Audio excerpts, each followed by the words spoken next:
नमस्कार, मैं हूं बालकृष्ण थरेजा। आप देख रहे हैं डेली लाइफ। आइए शुरुआत करते हैं आज के मुख्य समाचारों की।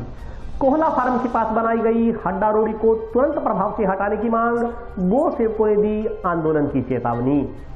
12 मार्च को होगा राष्ट्रीय लोक अदालत का आयोजन, जागरूकता पैदा करने के उद्देश्य को लेकर निकाली रैली। नशे के खिलाफ चलाए जा रहे mission against narcotics substance abuse यानी मंशा के पोस्टर का किया विमोचन। लोक परिवहन बस संचालकों की कथित धक्काशाही के खिलाफ रोडवेज कर्मचारियों ने प्रशासनिक अधिकारियों को सौंपा ज्ञापन। साइबर ठगी मामलों की शिकायत दर्ज कराने के मामले में गृह मंत्रालय ने पुराने नंबर की जगह जारी किए नए नंबर। और अब समाचार विस्तार से। गो सेवकों ने कोहला फार्म के पास बनाई गई हड्डा रोड़ी को तुरंत प्रभाव से हटाने की मांग की है। गो सेवकों ने चेतावनी दी कि यदि शीघ्र ही हड्डा रोड़ी नहीं हटाई गई तो वे आंदोलन करने को मजबूर होंगे।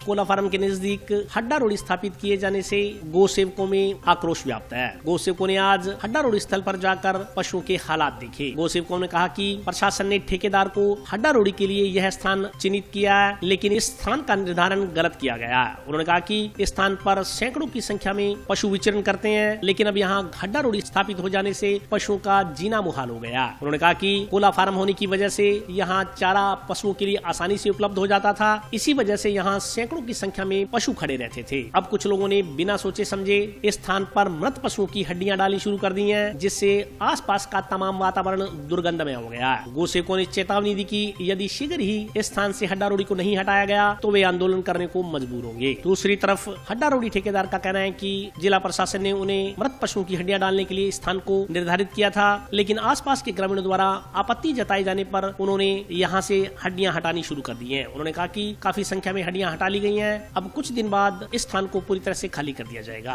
दूसरी तरफ भारतीय जीव जंतु कल्याण बोर्ड के सदस्य प्रवीण सुखेजा ने प्रशासन को चेतावनी दी है कि यदि गो सेवकों के आग्रह को नजरअंदाज किया गया तो गो सेवक आंदोलन करने को मजबूर होंगे।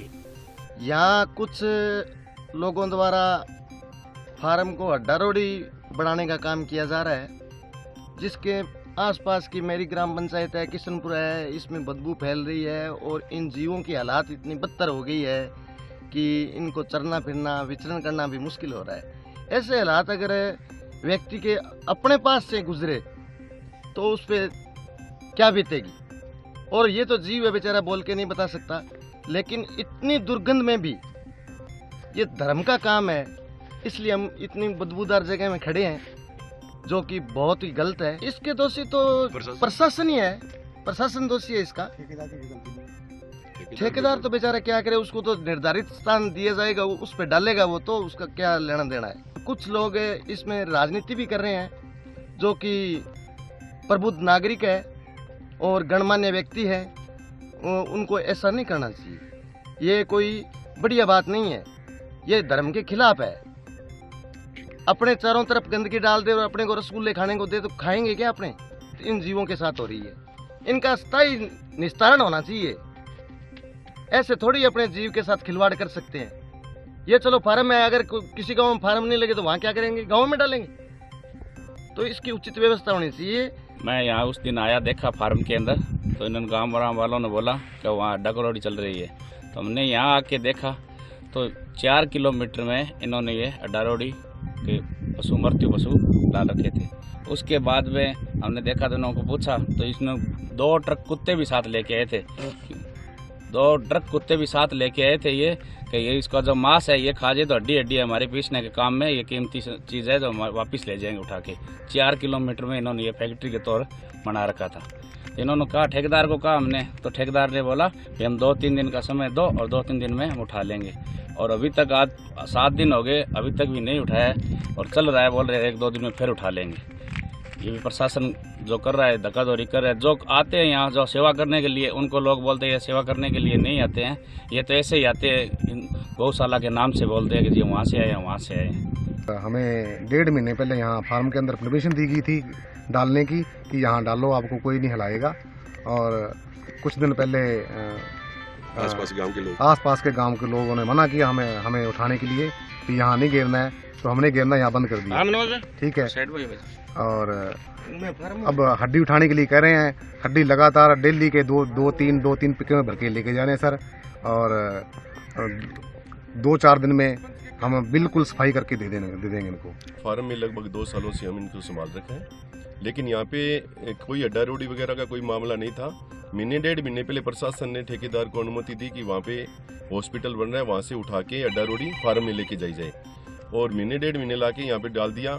इसको वापस उठवाना है। इससे क्या है कि यहाँ पे कुत्ते इतने इकट्ठे हो गए, जिंदा गायें हैं जो वो भी 20-30 गायों को भी मार चुके हैं, और आसपास के गाँव के लोग बहुत परेशान हैं। यदि प्रेम से उठाते हैं ये तो हम इनके साथ हैं, यदि ये खाली नहीं करते हैं तो हम इनके साथ फिर उस हिसाब से व्यवहार करना पड़ेगा। इसलिए प्रशासन से और ठेकेदार से हमारी ये विनती है कि इसे 1-2 दिनों में खाली कर दें, अन्यथा इसका नतीजा गलत निकलेगा। तो हमारी यही प्रशासन से भी हाथ जोड़ के विनती है। ठेकेदार ने हमें बताया है कि हमें पहले 9 बाईपास पे हम डालते थे, और वहाँ पे बदबू आने की वजह से हमने प्रशासन ने हमें अनुमति दी कि फार्म में जाके डाल दो महीने 1.5 महीने पहले, जबकि प्रशासन कह रहा है कि सालों से वहाँ पे चल रही है। वो प्रशासन झूठ बोल रहा है। यह कोई राजनीतिक मैटर नहीं है, न कोई बीजेपी कांग्रेस का मैटर नहीं है, ये एक धर्म से जुड़ा हुआ मैटर है।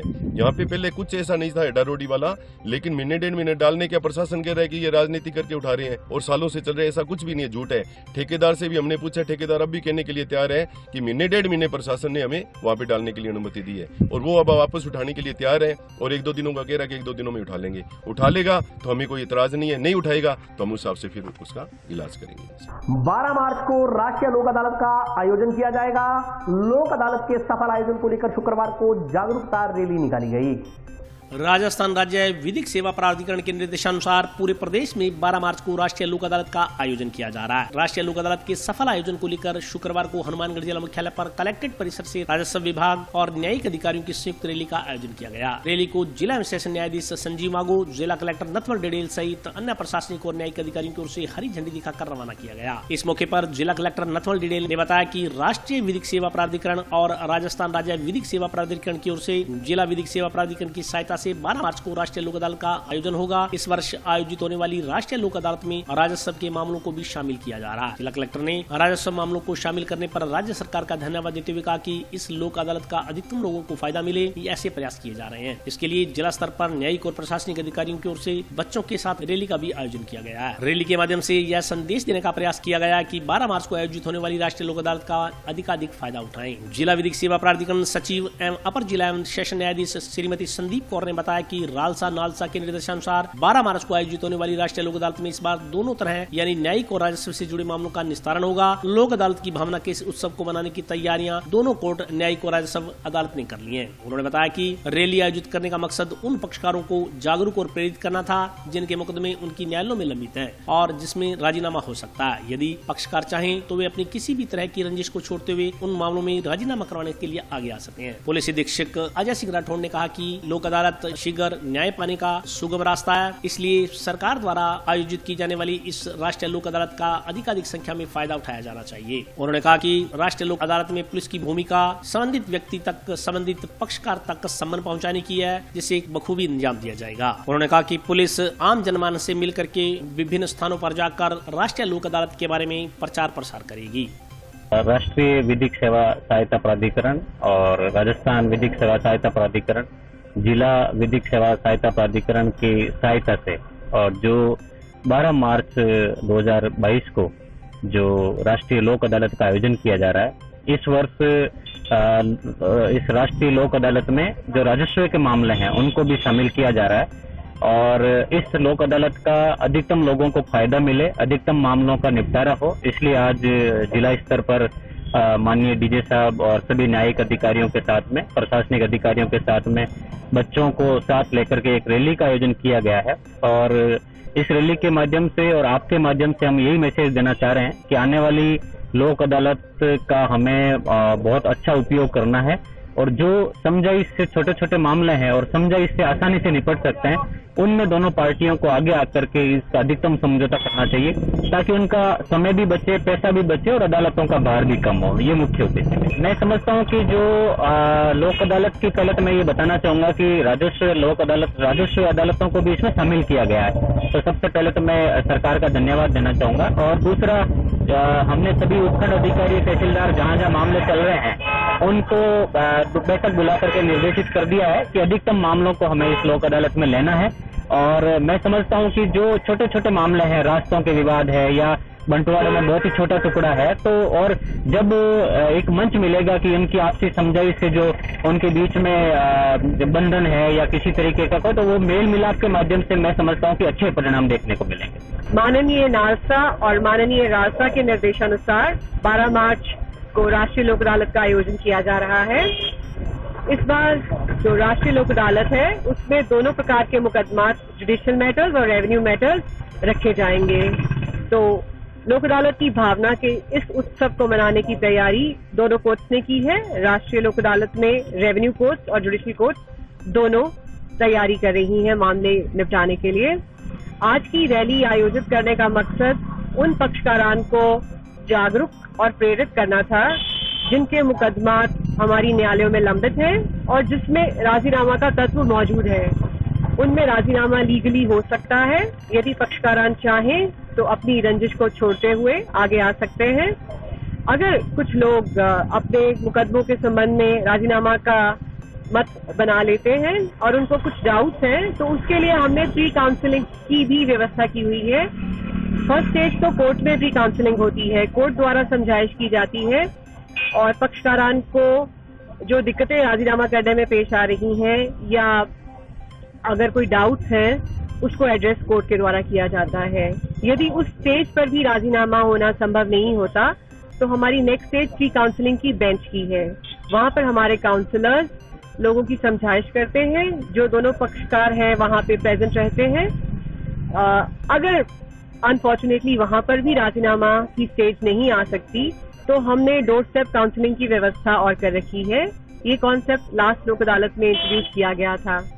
इसके तहत न्यायालय पक्षकारान के द्वार पर जाकर उनकी समझाइश करने का प्रयास करता है और उनका राजीनामा कराने की पूरी कोशिश की जाती है। तो मेरी सभी से ये गुजारिश है, यदि आपका प्रकरण न्यायालय में लंबित है जिसमें राजीनामा संभव है तो आपकी रंजिश को छोड़िए और राजीनामा के प्रयास को करिए ताकि देश का सर्वांगीण विकास हो सके। क्योंकि जो टाइम, मनी और एनर्जीज मुकदमा लड़ने में लगती हैं वो हम पॉजिटिव वे में भी चैनलाइज कर सकते हैं। देखिए, लोक अदालत जन भावना से और आपसी समझाइश से लोगों के जो विवाद चले आ रहे हैं उनको लंबे टाइम से जो लंबित हैं उनको निपटाने का प्रयास न्यायालय द्वारा किया जा रहा है और उसमें हमारे पार्ट पे जो सहयोग है वो सम्मन तामील का है ताकि जिन लोगों के विवाद लंबित हैं उन तक हम न्यायालय का जो सम्मन है वो टाइमली पहुंच जाए। उनको सूचित कर दें कि आपका वाद दिनांक इतने इतने को लंबित है और आप आकर के आपसी समझाई से बातचीत करके इसको निपटा। इसके लिए हमने दो तरह से प्रोग्राम तय किया। एक तो प्रोएक्टिव पुलिसिंग जो हमारा बेसिक काम है जिसके द्वारा हम नशे के खिलाफ इनके सप्लायर्स की धरपकड़ और उनके खिलाफ कानूनी कार्रवाई करना। दूसरा जो हमारा काम है पब्लिक को जागरूक करना जिसमें जन सहभागिता के साथ मिलकर के हम स्कूलों में, ग्राम पंचायत स्तर पर बड़े बड़े शिविर आयोजित करेंगे जिसके माध्यम से जनता जागरूक हो और आज का जो हमारा युवा है उसको नशे की प्रवृत्ति के खिलाफ जागरूक किया जाए। अगर हमारे जानकारी में इस तरह का कुछ आता है कि हमारा कोई कांस्टेबल किसी ऐसी संदिग्ध गतिविधि में लिप्त पाया जाता है तो निश्चित रूप से हम उसके खिलाफ विभागीय कार्रवाई करेंगे। और अभी जो हमने जन सहयोग का जो कार्यक्रम हम शुरू करने वाले हैं उसमें हम पंचायत लेवल पे जाकर के हमारा बीट कांस्टेबल होगा, ग्राम रक्षक होगा, हमारा पुलिस मित्र होगा और जितनी भी हमारी प्रशासनिक मशीनरी है, पटवारी है, हमारा ग्राम सेवक है, सरपंच है, पंच हैं, ग्राम के मौजूदा लोग हैं, उन सबके साथ मिलकर के हम इस अभियान को चलाएंगे। जंक्शन के गांधीनगर स्थित एक निजी स्कूल में रात्रि को चोरी करने घुसे एक व्यक्ति को लोगों ने चोरी करते हुए रंगे हाथों दबोच लिया। स्कूल संचालकों ने आरोपी को पुलिस के हवाले कर कार्रवाई की मांग की है। जंक्शन के गांधीनगर स्थित निजी स्कूल में रात्रि को चोरी करने घुसा एक व्यक्ति चोरी करते आसपास के लोगों व स्कूल संचालकों के हत्थे चढ़ गया, जबकि उसका एक साथी स्कूल से कुछ सामान चोरी कर भागने में कामयाब रहा। चोर को पकड़ने के बाद उक्त लोगों ने उसे पुलिस के हवाले कर दिया। इस संबंध में स्कूल संचालक की ओर से मुकदमा दर्ज करने के लिए शुक्रवार को जंक्शन पुलिस थाना में परिवाद सौंपा गया। परिवाद में चोरी करते पकड़े गए व्यक्ति की ओर से हमला करने का भी आरोप लगाया गया। जंक्शन पुलिस पकड़े गए शख्स से पूछताछ में जुटी है। जानकारी के अनुसार दीपक दयाल सिंह पुत्र रघुनाथ सिंह निवासी वार्ड नंबर 12 ने बताया कि वह वार्ड नंबर 49 गांधीनगर में विद्या सेंटर एकेडमी स्कूल का संचालन करता है। गुरुवार दोपहर 2:30 बजे छुट्टी होने के बाद वह स्कूल बंद कर अपने घर चला गया। पीछे से रात्रि 10 बजे कोई अज्ञात व्यक्ति स्कूल में कंप्यूटर रूम व गैलरी के शीशे तोड़कर अंदर घुस गया। तभी रात्रि को स्कूल के पड़ोस में रहने वाले किसी व्यक्ति ने उसे फोन पर बताया कि उनके स्कूल के आगे एक बाइक खड़ी है। सूचना पर वह अपने जानकार को साथ लेकर पहुंचा तो देखा कि स्कूल के आगे एक बाइक खड़ी थी और स्कूल के अंदर एक व्यक्ति घुसा हुआ था जो कि चोरी कर रहा था। जैसे ही वह गैलरी में जाने लगा तो व्यक्ति ने टूटे हुए कांच से उन पर हमला करने की कोशिश की। उन्होंने बड़ी मुश्किल से उस व्यक्ति को पकड़ा और पुलिस थाना में सूचना दी। इसके बाद उसे मौके पर पहुंची पुलिस को सौंप दिया गया। युवक ने अपना नाम इरफान पुत्र गुलाम शाह निवासी सेक्टर 12 पुरानी खुंजा बताया। उसका एक साथी स्कूल से मॉनिटर, चाय की केतली, तार का बंडल व अन्य सामान चोरी कर ले गया जो कि उनके पहुंचने से पहले ही फरार हो गया था। दीपक दयाल ने मुकदमा दर्ज कर कानूनी कार्रवाई करने तथा चोरी गया सामान दिलवाने की मांग की है। के करीब मेरे पास पड़ोस से मैसेज आता है कि आपके स्कूल के आगे कोई मोटरसाइकिल खड़ा है, बाइक खड़ी है और उसके कोई आवाज़ आ रही है टूटने की। मैं किसी फंक्शन में था, वहाँ से सीधा जब स्कूल पहुँचता हूँ तो देखता हूँ कि मेरे शीशे स्कूल के टूटे हुए हैं और जैसे ही अंदर हम देखते हैं कि एक जो भी चोर है वो साइड में खड़ा है और हम उसको जैसे ही बुलाते हैं तो वो हमारे ऊपर टूटे हुए कांच से हमला करता है। उसको हम बचाने के चक्कर में हम उसको बाहर निकालते हैं और कोशिश करते हैं, जिसमें मेरे एक कंप्यूटर है, एक केतली है चाय की और एक तार के जो बंडल जो जिससे कि हम कंप्यूटर को अटैच करते हैं वो है, थोड़ा बहुत सामान खिलौने लेकर गया। थाना अधिकारी को पास हमने मेरे स्वयंसेवी शिक्षण संस्था संघ SRM के द्वारा जो पदाधिकारीगण सभी आए थे, हमारे स्कूल के सभी साथीगण ने आके अधिकारीगण जो थाना अधिकारी महोदय हैं उनको बताया कि ऐसे ऐसे हमारे स्कूल साथी के साथ ये हुआ है और उसके लिए मुकदमा दर्ज करने के बाबत ये बात की गई है। महोदय ने भी ये कहा है कि मुकदमा दर्ज जल्दी से जल्दी किया जाएगा। मौके पे इरफान नाम का एक व्यक्ति पकड़ा गया है, उसके साथ ही 2 भाग चुके हैं। ये दीपक दयाल सिंह हैं जो विद्या सेंटर एकेडमी स्कूल के नाम से स्कूल चला रहे हैं।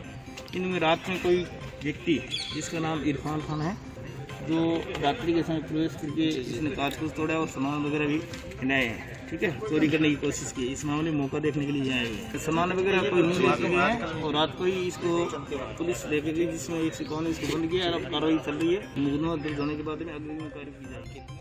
नशे के खिलाफ चलाए जा रहे अभियान mission against narcotics substance abuse यानी मंशा के पोस्टर का विमोचन आज कलेक्ट्रेट परिसर में किया गया।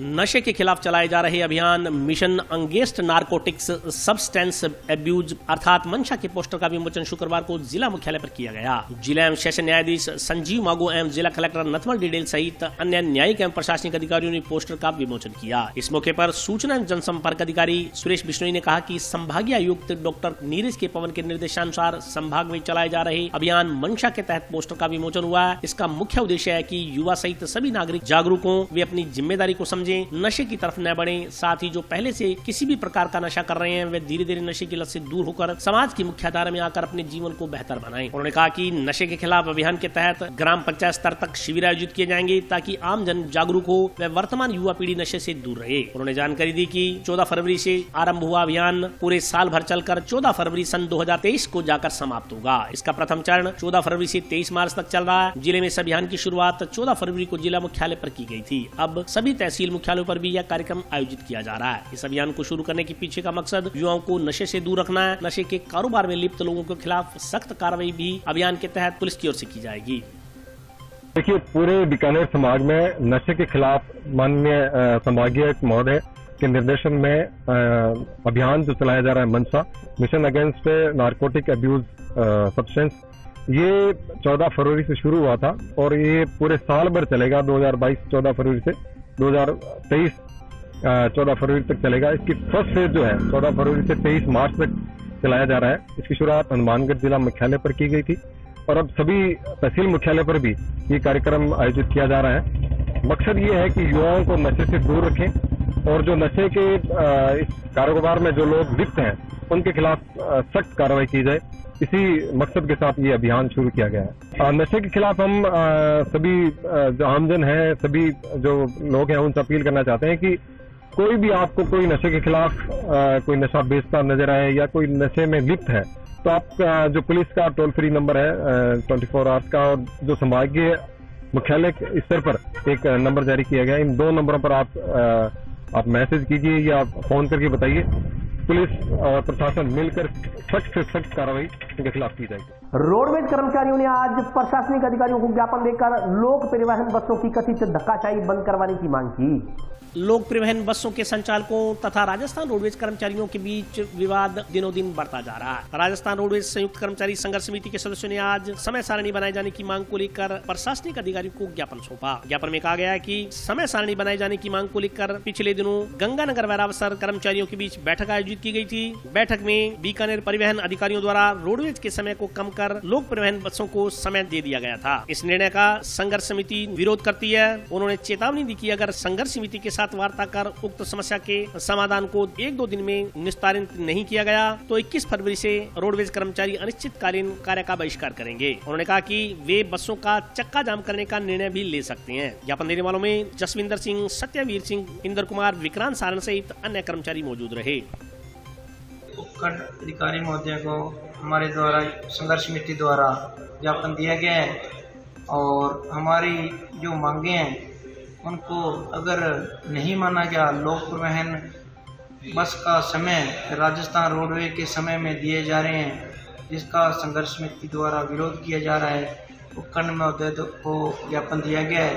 अगर हमारी सुनवाई नहीं की गई 21 तारीख को संघर्ष समिति हनुमानगढ़ आगार द्वारा कार्य बहिष्कार किया जाएगा। और अभी वक्त ब्रेक का हाजिर होता हूँ छोटे से ब्रेक।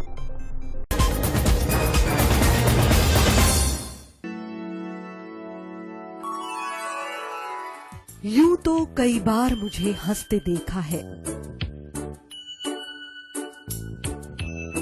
पर ये हंसी कुछ और है। ये गहना मुझ पर जचता है, पर ये महज एक गहना नहीं। ये रूपरेखा है मेरे मन की, हंसती खिलखिलाती लहरों की, जो आतुर थी अब तक मुझ पर सजने को। इसलिए ये गहना ही मेरा सच्चा श्रृंगार है, श्रृंगार है, श्रृंगार है।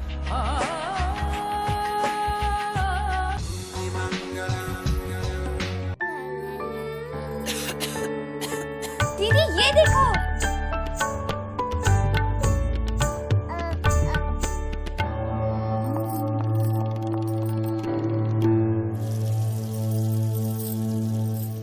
नोवेल कोरोना वायरस बीमारी को फैलने से रोका जा सकता है।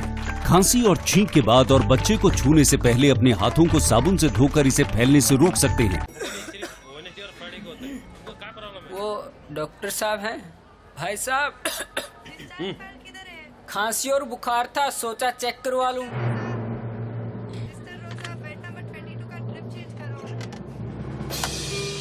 नोवेल कोरोना वायरस बीमारी को फैलने से रोका जा सकता है। बुखार के साथ खांसी और छींक होने पर तुरंत नजदीकी हेल्थ क्लिनिक या केंद्र जाएं। ब्रेक के बाद स्वागत है। आइए नजर डालते हैं अगले समाचारों पर। बाल कल्याण समिति सदस्यों ने शुक्रवार को जिले के नव पदस्थापित पुलिस अधीक्षक डॉक्टर अजय सिंह राठौड़ से मुलाकात कर समिति के क्रियाकलापों बारे जानकारी दी। बाल कल्याण समिति सदस्यों ने शुक्रवार को जिले के नव पदस्थापित पुलिस अधीक्षक डॉक्टर अजय सिंह राठौड़ से औपचारिक मुलाकात कर बाल कल्याण समिति के क्रियाकलापों के बारे में चर्चा की। पुलिस अधीक्षक से दस्तयाब होने वाली बालिकाओं के संरक्षण व उनके आवासन के बारे में विचार विमर्श किया गया। समिति सदस्य प्रेमचंद शर्मा, विजय सिंह चौहान व अनुराधा सारण ने एसपी से पोक्सो के मामले में कानूनी बिंदुओं पर चर्चा करते हुए बताया कि स्कूलों में पढ़ने वाले नाबालिग बच्चे दोपहिया वाहन चलाते हैं। वे दोपहिया वाहन लेकर स्कूल जाते हैं। समिति सदस्यों ने इस पर अंकुश लगाने के लिए अभियान चलाने की आवश्यकता जताई। सदस्यों ने जिले में बढ़ती नशे की प्रवृत्ति की तरफ एसपी का ध्यान आकर्षित करते हुए बताया कि छोटे बच्चों में नशे की प्रवृत्ति बढ़ रही है। इस पर अंकुश लगाने के लिए ध्यान देने की जरूरत है। आज बाल कल्याण समिति टीम में विजय सिंह जी, अनुराधा जी एसपी महोदय से मिलने के औपचारिक मुलाकात करने के लिए आए थे। तो कुछ बाल कल्याण समिति के बारे में हमने चर्चा की है कि जो बालिकाएं दस्तयाब करके लाते हैं उनके बारे में किस प्रकार से हमें उनके बारे में संरक्षण करना चाहिए या आवासित करना चाहिए। और शहर में जो छोटे बच्चों के जो बाइक लेके जो घूमते हैं जो स्कूलों में, और जो नाबालिग बच्चे हैं उनके बारे में हमने विचार विमर्श किया है कि स्कूल वालों को पाबंद करें, ताकि जो नाबालिग बच्चे जो व्हीकल चलाते हैं उनके अभिभावकों से काउंसलिंग वगैरह आदि का ये इस पॉइंट पे विचार विमर्श हुआ है। और एसपी साहब जो शहर में जो काम कर रहे हैं वो बहुत काबिल तारीफ़ है और हमारी टीम का बहुत शुक्रगुजार है। और इस प्रकार से एसपी साहब ने भी आश्वासन दिया है कि बाल कल्याण समिति को जहां भी हमारी जरूरत होगी काम में तो हम तत्पर रहेंगे। इस प्रकार से आज उनसे मुलाकात हुई। साइबर ठगी मामलों की शिकायत दर्ज कराने के मामले में गृह मंत्रालय ने अब पुराने नंबर की जगह नए नंबर जारी किए हैं। इस संदर्भ में पुलिस अधीक्षक ने विस्तार से जानकारी दी। साइबर ठगी का शिकार होने वालों को अब 1930 नंबर पर शिकायत दर्ज करानी होगी। गृह मंत्रालय की ओर से पूर्व के साइबर क्राइम हेल्प नंबर 155-260 को बदल दिया गया है। अब नया नंबर 1930 जारी किया गया है। जिला पुलिस अधीक्षक अजय सिंह राठौड़ ने बताया कि साइबर ठगी की शिकायत के लिए पूर्व में ऑनलाइन पोर्टल चलता था, तब कोई भी पीड़ित व्यक्ति 155-260 पर शिकायत कर सकता था। अब गृह मंत्रालय की ओर से उस नंबर को बदलकर नया नंबर 1930 जारी किया गया है। उन्होंने कहा कि अगर किसी के भी खाते से रुपए निकल जाएं, एटीएम कार्ड बदलकर ठगी हो जाए या ओटीपी के जरिए रुपए निकालने जैसी साइबर ठगी हो जाए तो तुरंत उक्त नंबर पर शिकायत दर्ज करवाई जा सकती है, ताकि रुपए वापस मिल सके। एसपी ने कहा कि अगर समय पर शिकायत दर्ज करवाई जाती है तो ठगी करने वाले के पास पैसे नहीं पहुंच पाते, वह रुपए बैंकिंग सिस्टम में रह जाते हैं और वह पैसे वापस पीड़ित को मिल जाते हैं। इस मामले में जानकारी देते हुए साइबर सुरक्षा विशेषज्ञ डॉक्टर केंद्र प्रताप सिंह ने बताया कि किसी अनजान व्यक्ति के कहने पर कोई एप्लीकेशन डाउनलोड न करें। ऑनलाइन ठगी की घटनाओं में इजाफा होने का सबसे बड़ा कारण मोबाइल उपभोक्ताओं को मोबाइल एप्लीकेशन का सही तरीके से इस्तेमाल करने की जानकारी का अभाव होना है। डॉक्टर केंद्र प्रताप सिंह ने कहा कि मोबाइल उपभोक्ताओं के जल्दी बहकाव में आने के कारण भी साइबर ठगों का काम आसान हो गया है। इसलिए मोबाइल उपभोक्ता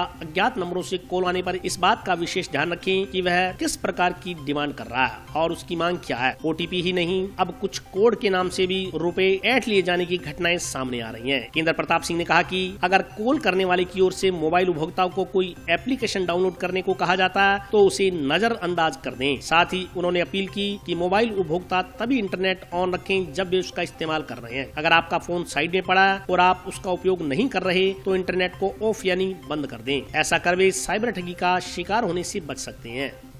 साइबर जो फ्रॉड हो रहे हैं, साइबर फ्रॉड के लिए एक पहले ऑनलाइन पोर्टल चलता था जिसमें जो कोई भी विक्टिम जो था वो विक्टिम 155-260 पर कंप्लेंट कर सकता था। अब उस नंबर को चेंज करके गृह मंत्रालय की तरफ से एक नया नंबर जारी किया गया है 1930-1930। किसी के भी साथ अगर साइबर ठगी होती है, किसी भी तरह किसी खाते से पैसे निकल जाए या एटीएम के कार्ड को चेंज करके कोई फ्रॉड हो जाए या ओटीपी फ्रॉड हो जाए तो तुरंत इस नंबर पे अपनी कंप्लेंट दर्ज कराएं, ताकि मीनवाइल जब पैसा ट्रांजैक्शन में होता है उसको रोका जा सके। अगर टाइमली कंप्लेंट हो जाती है तो पैसा फ्रॉड करने वाला है उसके हाथ तक नहीं पहुंचता और बैंकिंग सिस्टम में ही रह जाता है और वो वापस भी लौट आता है। तो इसके लिए ज्यादा से ज्यादा आपके माध्यम से जनता को जागरूक करना चाहते हैं कि अगर कोई भी ठगी हो जाती है तो जैसे ही ठगी का आपको पता चले तुरंत इस नंबर पर कॉल करके सूचना। अभी ऑनलाइन ठगियां ज्यादा जो बढ़ रही है वो मोबाइल के कारण, मोबाइल जो उपभोक्ता हैं उनको सही तरीके से एप्लीकेशन का इस्तेमाल करना नहीं आता और दूसरा वो जल्दी से बहकाव में बहुत आते हैं। जब भी कोई अननोन कॉल आता है आप उनसे स्पेशली इस बात का विशेष ध्यान रखें कि वो आपके साथ किस प्रकार से आप डिमांड कर रहा है और उसकी मांग क्या है। और सबसे पहले अभी ओटीपी के नाम से नहीं, कुछ कोड के नाम से भी आपसे पैसे ऐंठ लिए जाते हैं, आप उसका विशेष ध्यान रखें। और अगर कोई एप्लीकेशन इंस्टॉल करने के लिए कहा जाता है आपको तो प्लीज उसे अवॉइड करें, ऐसी एप्लीकेशन को इंस्टॉल न करें। और एक स्पेशली मैं आप लोगों के आपके चैनल के माध्यम से कहना चाहूंगा कि जब भी आप इंटरनेट सिर्फ तभी यूज करें जब आप उस फोन को यूज कर रहे हैं, देख रहे हैं। अगर आप अपना फोन आप यूज नहीं कर रहे हैं और साइड में आप छोड़ रहे हैं, आप किसी अपने काम में व्यस्त हैं, तो उस टाइम अपना इंटरनेट हर हाल में बंद रखें, तो आप इस प्रकार की वारदात से बच सकते हैं। अग्रवाल समाज समिति की महिला विंग द्वारा समाज के निर्धन परिवारों की सहायता के लिए अभियान शुरू किया गया है। अग्रवाल समाज समिति द्वारा गठित अग्रवाल महिला उप समिति द्वारा शुक्रवार से जागरूकता अभियान की शुरुआत की गई। अभियान के तहत अग्रवाल महिला उप समिति अध्यक्ष सुनीता अग्रवाल के नेतृत्व में महिलाओं ने हाउसिंग बोर्ड एरिया के तहत घर घर जाकर अग्रवाल समाज समिति द्वारा सामाजिक उत्थान एवं प्राकृतिक आपदाओं से निपटने और समाज में फैली कुरीतियों को दूर करने के लिए विभिन्न योजनाओं बारे जानकारी दी। श्रीमती सुनीता अग्रवाल ने बताया कि समिति द्वारा घर घर जाकर महिलाओं को जागरूक किया जा रहा है। इसके तहत प्रत्येक वार्ड पर 3 संयोजक नियुक्त करने की योजना भी बनाई गई है। उन्होंने कहा कि समाज में महिलाओं की भागीदारी बढ़ाने और आर्थिक रूप से कमजोर परिवारों का चयन करने के लिए समिति सदस्य घर घर जा रहे हैं। उन्होंने बताया कि समाज द्वारा असहाय विधवा पेंशन योजना, असहाय वृद्ध पेंशन योजना, असहाय बीमार के इलाज हेतु निर्धन छात्र छात्राओं की छात्रवृत्ति, गरीब कन्याओं की शादी सहित अन्य योजनाएं संचालित की जा रही हैं। आज ये कार्यक्रम है कि हाउसिंग बोर्ड से अपना अभियान है वो शुरू कर रहे हैं आज से, और इसमें घर घर जाके डोर टू डोर जाके महिलाओं से संपर्क भी किया जाएगा और उन्हें समाज से जोड़ा जाएगा। और इसमें यह रहेगा कि भी उनको ये अपने को एरिया वाइज है संयोजक नियुक्त करने हैं, तो उसके लिए भी अभियान चलाया जा रहा है ताकि हर घर है समाज से जुड़े।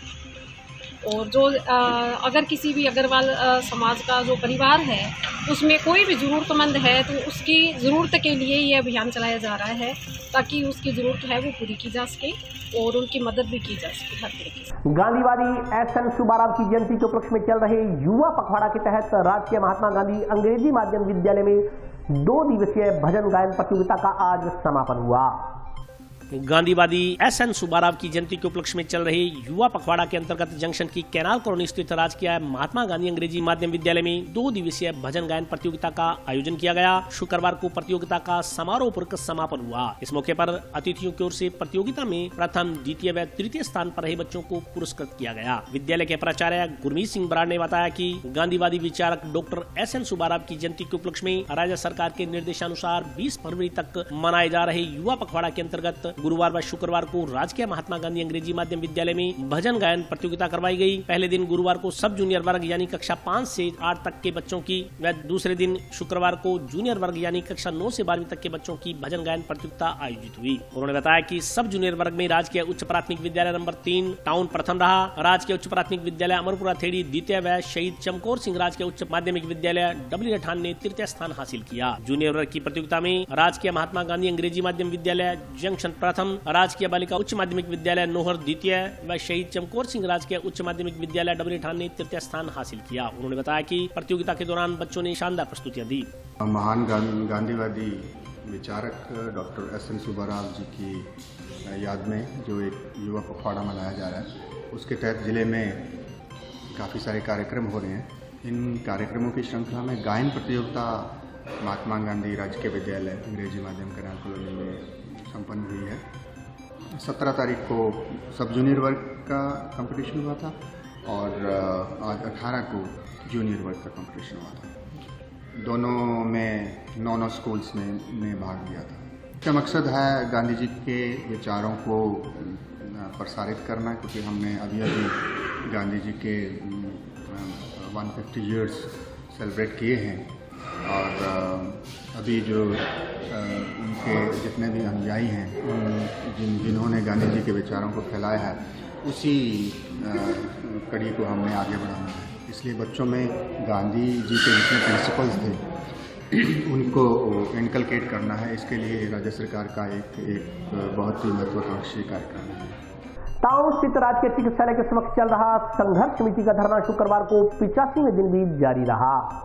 टाउन स्थित राजकीय अस्पताल के समक्ष चल रहा अस्पताल बचाओ संघर्ष समिति का धरना शुक्रवार को 85वें दिन भी जारी रहा। धरने पर बैठे टाउन क्षेत्र के नागरिकों ने जिला प्रशासन पर आरोप लगाया कि उनके धरने को चलते हुए 3 महीने पूरे होने को हैं, लेकिन शासन और प्रशासन इस तरफ कोई ध्यान नहीं दे रहा। संघर्ष समिति सदस्यों ने आरोप लगाया कि राजकीय जिला चिकित्सालय से टाउन तथा आसपास के क्षेत्र के हजारों लोग स्वास्थ्य लाभ ले रहे हैं और अब कुछ लोगों के स्वार्थों के चलते इस अस्पताल को टाउन से हटाकर नवा बाईपास पर स्थानांतरित किया जा रहा है। उन्होंने कहा कि सरकार का यह निर्णय कदापि न्यायोचित नहीं है। संघर्ष समिति सदस्यों ने चेतावनी दी कि वे सरकार के इस निर्णय को रद्द करवा कर रहेंगे, चाहे उन्हें कितनी ही लंबी लड़ाई क्यों न लड़नी पड़े। इस धरने की आवश्यकता इसलिए पड़ी कि हमारे हनुमानगढ़ टाउन में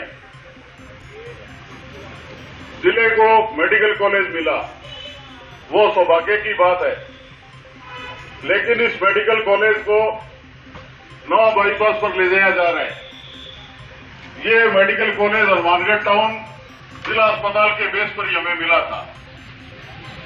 इस धरने का आयोजन इसलिए करना पड़ा कि इस जिला अस्पताल के बेस पर ही जो मेडिकल कॉलेज मिला उसके आधार पर मेडिकल कॉलेज भी यहां हनुमानगढ़ टाउन में ही बनना चाहिए था, लेकिन प्रशासन की तरफ से और कुछ राजनेताओं की हठधर्मिता के कारण इसको नवा बाईपास पर ले जाया गया। हमें हनुमानगढ़ टाउन के नागरिकों को और जो यहाँ आसपास के गांव क्षेत्र के गांव हैं, हमें इसका कोई विरोध नहीं। अगर मेडिकल कॉलेज नवा बाईपास पर बनता है तो हमें कोई ऐतराज नहीं है, लेकिन इस जिला अस्पताल हनुमानगढ़ टाउन के बेस पर ये मेडिकल कॉलेज बना, उस अस्पताल को बेस हॉस्पिटल रखा जाए, संबंध हॉस्पिटल रखा जाए और इसके जो 330 बेड है उसको 100 बेड और दिए जाए और जो बजट आवंटित किया गया था वो बजट भी यहाँ लगे। इसलिए हम सब लोग यहाँ पर धरना दे रहे हैं। जैसा कि पूर्व भीम सिंह जी ने बताया, पूरी डिटेल आपको बताई। कहानी दोस्तों ये है कि 26/8/2021 को जो 6 मंजिल का नक्शा पास हुआ और मेडिकल कॉलेज मदान स्कूल के सामने हुआ, तो यहाँ के जन नेताओं ने, राजनेताओं ने, भूमाफियाओं ने देखा भी मदान स्कूल के पास कोई भी जमीन बिकाऊ नहीं है। उसका अल्टरनेट सब्स्टिट्यूट देखते देखते ये नवा बाईपास पहुंच गए। नवा बाईपास पे जंक्शन को जोड़ते हुए 6 किलोमीटर की एग्रीकल्चर लैंड है। उस एग्रीकल्चर लैंड को फुटों के भाव से बेचा जा रहा है, फुटों के भाव से बिक भी चुकी है और इस कॉलेज को वहां अंधेरे में डाल दिया। अब रही बात जिला हॉस्पिटल की, ये अगर यहाँ से जाता है तो टाउन के एरिया की, ये टाउन का मसला नहीं है, हनुमानगढ़ का नहीं है, टीबी के भादरा तक का मसला है। 120 किलोमीटर तक दूर हनुमानगढ़ की सीमा है और जो मेडिकल कॉलेज बन रहा है वो डिस्ट्रिक्ट एंड पॉइंट पर बन रहा है, जिससे भादरा से आने वाला आदमी 15 किलोमीटर दूर और भागेगा। उसमें 2 रेलवे क्रॉसिंग है, रास्ते में कोई भी प्राइवेट मेडिकल हॉस्पिटल नहीं है ताकि कोई सीरियस मरीज उसमें घुस जाए। तो सरकार को ये सोचना चाहिए, लोकल प्रशासन को सोचना चाहिए, इन 1 लाख हो 2.5 किलोमीटर के 1 लाख लोग, 120 किलोमीटर तक के 2.5 लाख लोग जिनको ये सुविधा मिल रही है वो इसी तरह मिलती रहे। यहाँ पर रेल का पूरा साधन है, वहाँ पर उस टाइप की कोई व्यवस्था नहीं है। और आज के लिए बस इतना ही। कल फिर हाजिर होता हूँ नए समाचारों के साथ, तब तक के लिए नमस्कार।